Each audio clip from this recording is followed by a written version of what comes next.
Kemudian metode yang lain adalah lagu anak-anak di tengah sawah. Saudara. Waktu itu kami juga bukan hanya menginjili di kota besar, bukan hanya menginjili di kampus, tapi kami juga kepada petani-petani. Lalu bagaimana ini cara di pertanian ini, saudara? Saya juga tidak bisa bahasa Mandarin.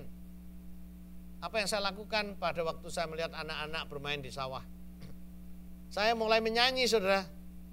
Saya menyanyi, ya karena bisanya bahasa Inggris, saya menyanyi bahasa Inggris, saudara, dengan gerakan lagu sekolah minggu, ya. Yang bahasa Indonesianya sudah populer, Yesus pokok dan kita carangnya, tinggallah di dalamnya. Yesus pokok dan kita carangnya, tinggallah di dalamnya. Saya menyanyi sendiri di tengah sawah itu, bahasa Indonesia, bahasa Inggris seperti itu dengan gerakan. Anak-anak mulai kumpul, saudara. Anak-anak mulai kumpul. Lalu ternyata mereka menirukan gerakan saya, seneng. Lalu saya ajari lagu-lagu sekolah minggu, saudara. Setelah itu, ini orang tuanya pada datang, saudara. Orang tuanya pada datang ngumpul. Ternyata ketakutan saya hilang. Setelah apa? Ada seorang nenek pakai caping besar datang. Lalu setelah mendekati saya, dia berbisik dengan menunjukkan liontinnya. Aku juga Kristen. Oh, luar biasa, saudara. Luar biasa. Ternyata ada nenek di situ yang percaya Yesus. Lalu kami diundang masuk ke rumahnya, saudara. Malah kami bisa bebas menyampaikan Injil di rumahnya. Banyak orang yang hadir mendengarkan. Saudara, ada banyak kesempatan, ada banyak cara. Yang lain lagi, ini suatu strategi yang diplomatis ya. Youth Discovery Team. Ini diselenggarakan oleh Mennonite. Mennonite terkenal dengan MCC, lembaga sosialnya, tapi juga ada lembaga lain yang disebut program Youth Discovery Team, khususnya untuk anak-anak muda bertukar budaya dengan berbagai bangsa di seluruh dunia ini. Kalau saudara lihat gambar ini, gambar apa ini? Pondok pesantren. Betul, ini adalah pondok pesantren. Seringkali orang Kristen kalau lihat orang sudah pakai jilbab, pakai peci, sudah takut ya. Wah, itu fanatik. Belum tentu, saudara. Mereka adalah orang berdosa yang sama perlu dikasihi seperti kita. Nah, melalui program Youth Discovery Team ini, dan kita terus terang misinya, saudara, bahwa kita dari berbagai negara berkumpul ingin bertukar menukar budaya. Mau tidak, boleh tidak. Dan ternyata saya mengantarkan tim Discovery Team ini ke pondok pesantren, saudara, di Indonesia ini. Ternyata mereka terbuka, saudara. Hanya saya harus hati-hati, pada waktu itu saya hampir lupa. Pada waktu ketemu pemudi-pemudinya pakai jilbab, saya mau salaman, mereka mundur, saudara. Saya salah langkah, karena mereka memang dilarang bersalaman, ya. Ada yang berani, tapi ada yang tidak boleh, gitu ya.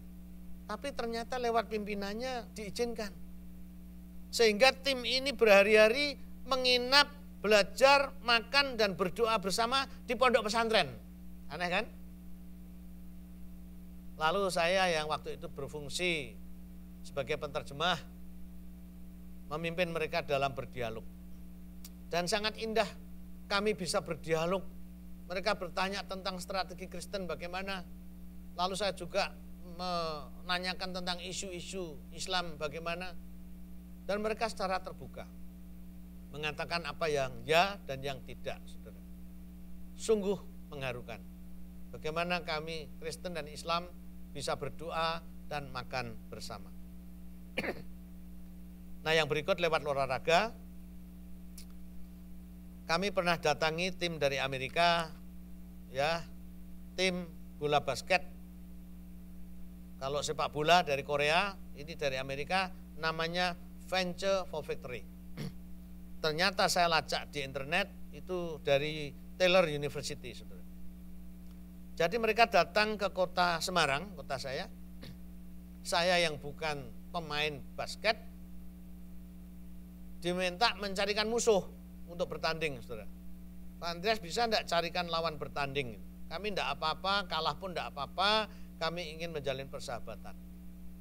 Lalu saya mencari saudara, klub basket di Semarang, ternyata mereka senang sekali, apalagi tanpa keluar biaya apapun, mereka bisa menguji kemampuannya. Dan ternyata Venture for Victory menang, saudara. Mereka menang karena mereka juga terlatih dan dipilih, saudara ya. Nah, tapi yang saya terkesan, pada waktu saya menjemput mereka di hotel, saudara, mereka itu Bible study, mereka perjamuan kudus. Pada waktu mereka mau bertanding, mereka masih berdoa supaya mereka tidak membuat pelanggaran, supaya mereka bisa menunjukkan perdamaian dan persahabatan dalam kasih, dan supaya mereka bisa memuliakan Tuhan. Lalu berikut yang saya perhatikan pada waktu diskors jam istirahat, saudara, peluit berbunyi, pihak lawan mengeringkan keringat, minum-minum. Venture Victory tidak. Yang perempuan naik ke panggung di antara penonton membagi literatur, dan yang negro main trompet di tengah-tengah penonton. Oh, Jerry Pink.